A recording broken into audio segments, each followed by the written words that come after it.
There's only one river, there's only one sea, and it's flowing through. I acknowledge that the land I am standing on today is a traditional territory of the Anishinaabe and the Nipissing Nation.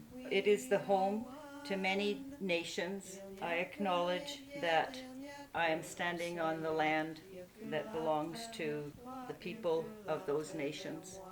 The treaties that I'm under are the Robinson-Huron Treaty, signed in 1850, and the Williams Treaty, signed in 1923.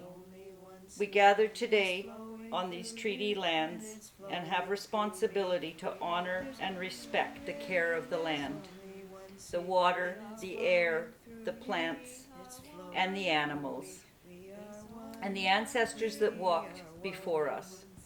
By making a land acknowledgement, we are taking part of the act of reconciliation, honoring the land and Indigenous heritage, which dates back over 10,000 years. Il n'y a qu'une rivière, il n'y a qu'un océan. Happy to be here today to bring my love from Canada to Mana and my gratitude and appreciation for all the years that Mana has helped midwives move forward and has acknowledged traditional midwifery, has acknowledged the unity amongst midwifery, and has accepted all types of midwives from all backgrounds. I want to acknowledge all the midwives who have worked on the Mana board from Canada and been a regional representative. Everybody has contributed in a very huge way to helping Mana be a very important organization. My own roots with Mana started in 1982. I had been to Ina May's at the farm after having had a baby a few years before, and my birth of my baby, which ended up, my baby passed away at 3 days of life. And so, with that experience, I went to seek midwifery care because Ontario had no midwives at the time. Any that were there practicing, a few nurse midwives, a few lay people, a few doctors, they were all practicing illegally. And every time they went to a birth, they could have gone to jail. So because the only option was a very high-risk medical hospital, and I didn't feel comfortable going into that system with bright lights and the green surgical room, being told that 3 pushes and they used forceps, and babies were separated right at birth, and husbands weren't allowed into the hospital room with you for the delivery. I had read some books on home birth and had a few friends who'd had home births very successfully. And when I went off to look for a home birth, I realized that there were no midwives. And eventually I found out Canada was the only country in the World Health Organization without any provisions for midwives. That was an industrialized country. So I ended up 6 weeks after the birth of my baby in New Mexico with granny midwife Jesusita. And I spent a year in her presence and learning from her.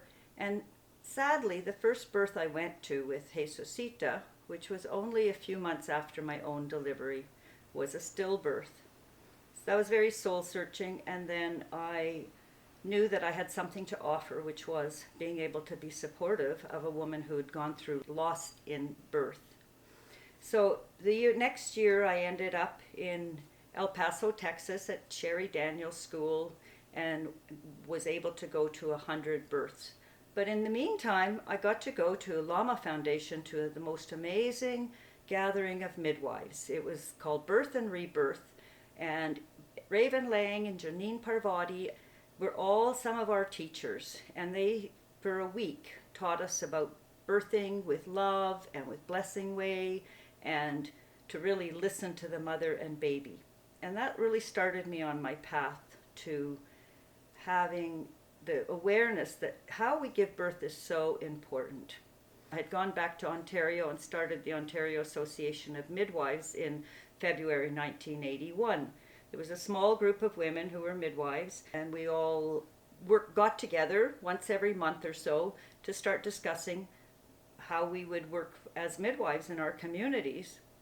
And with that encouragement, I put on a midwives conference, Loving Hands, and it brought together 80 midwives and doctors and childbirth educators, people who were involved in childbirth. We realized that there was a need to start to move forward.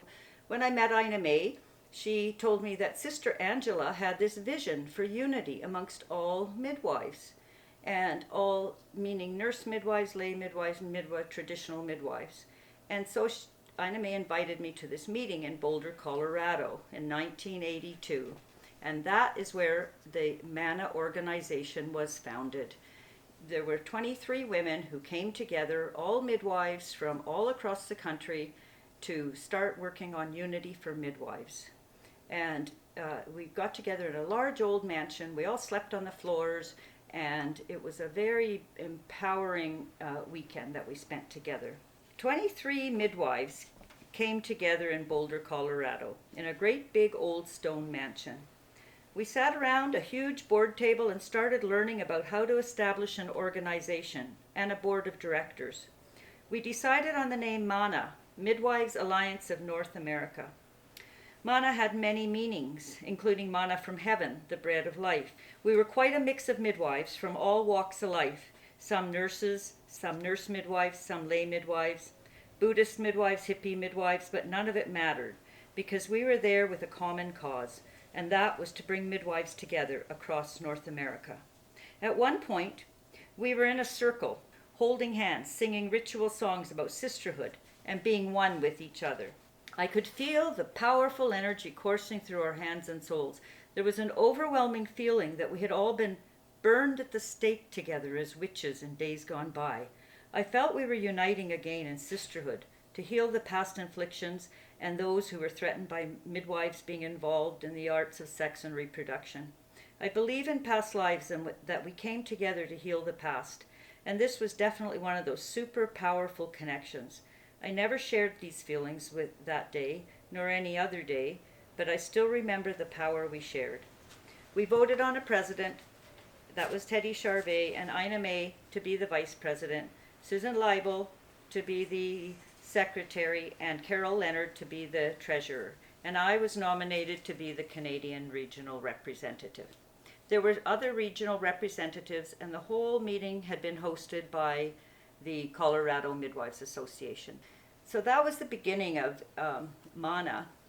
And I brought that vision home to Canada. And we discovered that we had a small number of nurse midwives also practicing illegally in Ontario.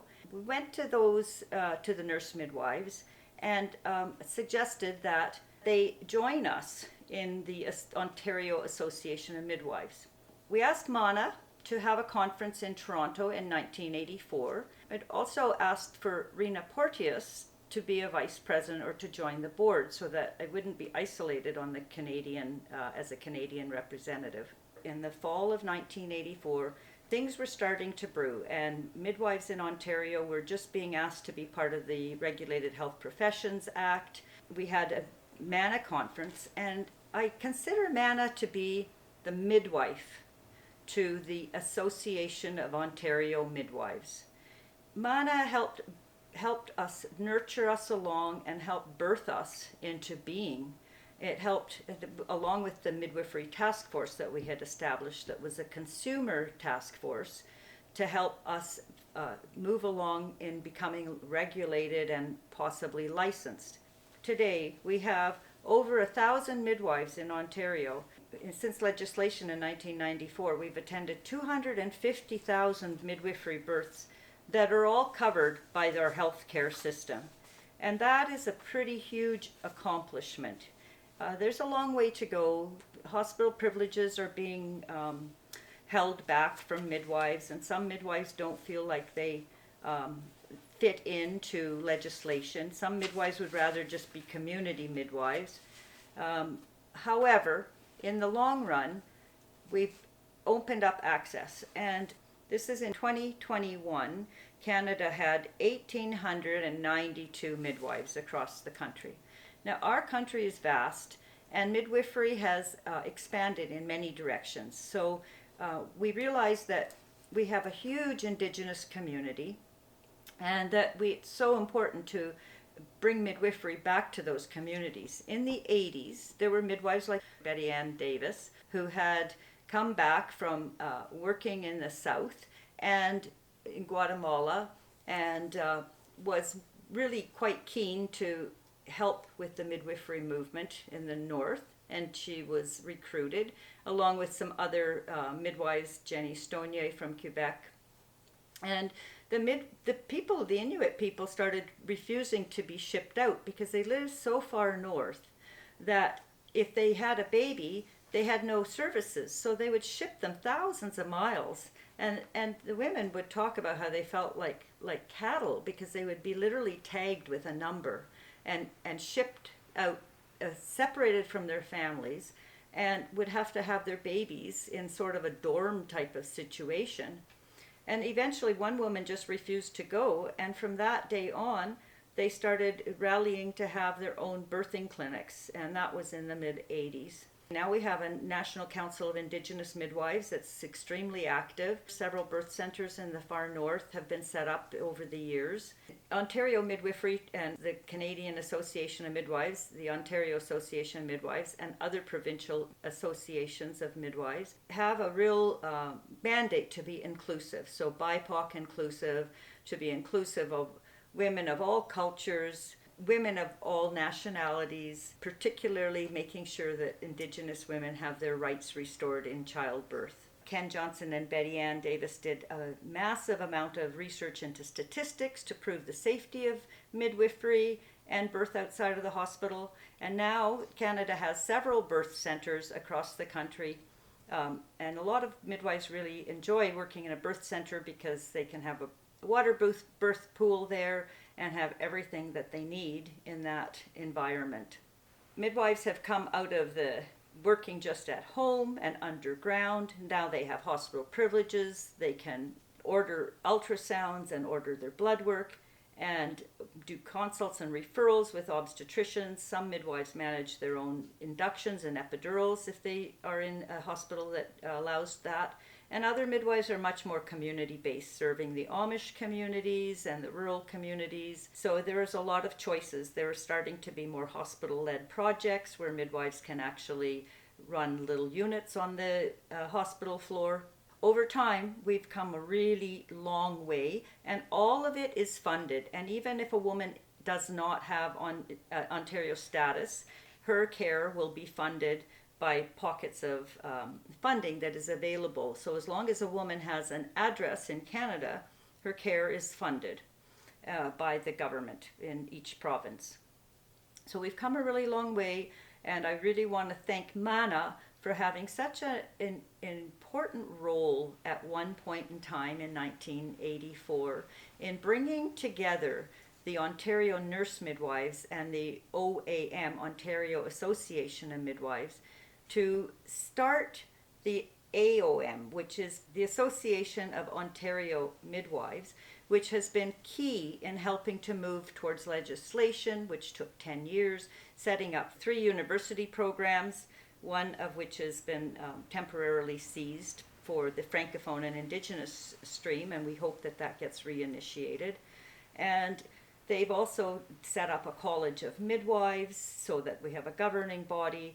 And midwifery is now a regulated health profession, and the midwives get paid well to do their work and can work in home, hospital, or birth center environments. Thank you for all the conferences we've had for 42 years, some having 600 midwives, and all of those teachings have gone out into the world to help more and more women have normal births that are supported and where their traditional ways are respected, and as well as being balanced with scientific evidence and learning safe skills so that we can provide optimal care for women across our country. The babes that midwives bring to light, our hands, our hearts, our skills, our care, we share both day and night. Avec amour et avec force, l'enfant trouve son chemin. Une nouvelle vie est mise au monde, bénissant le matin. O midwives of the world, join hands to keep them all from harm.